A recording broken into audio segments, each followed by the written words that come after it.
जय Maharashtra friends, good morning. तर मी आता morning walk करायला आले होते गार्डनमध्ये. तर माणसांची वृत्ती असते, चांगला असेल तर माणूस ठेवतो, वाईट झाले की फेकून देतो. म्हणजे ते माणसांच्या बाबतीत नाही, माणसांच्या बाबतीत तर आहेच, पण झाडांच्या बाबतीत पण आहे. तर तुम्ही बघू शकता. आता मला माहिती नाही ती कोणी अशी आणून गार्डनमध्ये अशी फेकलेत मरण्यासाठी झाडं, म्हणजे भगवान भरोसे. अशी खूप झाडं मी वाचवलेली आत्तापर्यंत.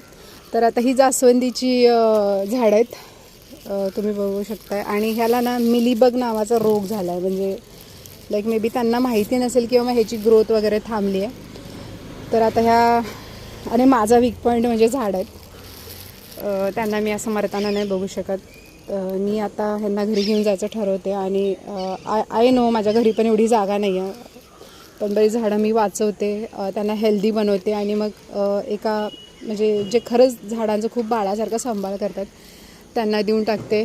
कारण माझ्याकडे पण आहेत भरपूर झाडं, पण जोपर्यंत त्यांची व्यवस्थित काळजी कोणी घेत नाही अशा हातातच आम्ही त्या झाडं देतो. तर गेली बरीच वर्ष आम्ही असं झाडांची हेल्प करतो नेहमी. तर नक्कीच तुम्हाला अशी झाडं कुठे दिसत असतील तर ती वाचवा. म्हणजे असं म्हणत नाही की फुलाचं आहे, पण ह्यांच्यामध्ये पण जीव आहे. आणि मला असं वाटतं की ह्यांना आता वाचवलं पाहिजे. तर चला आता ह्या 2 कुंड्या घेऊन जाऊयात आपण घरी. वजनदार आहेत, बघू आता कसं घेऊन जाता येईल मला. तर मला सांगायचं हेच आहे की माणसाची एक वृत्ती आहे जे मला अजिबात आवडत नाही. म्हणजे चांगलं असेल की साथ द्यायची, आणि जेव्हा आपण म्हणजे म्हणतात ना सगळीकडून तुटतो किंवा म्हणतात ना आपण जो संघर्ष म्हणता येणार नाही, पण हां, जेव्हा आपण संकटात दुःखात असतो तेव्हा जे सोडून जातात ना, ऑब्वियसली त्याला माणूस नाही म्हणता येणार, बट हां. तर ही अशी वृत्ती असते लोकांची. अशी बरीच झाडं आम्ही वाचवलेली आहेत आत्तापर्यंत. माझ्याकडं तर खरं सांगायचं तर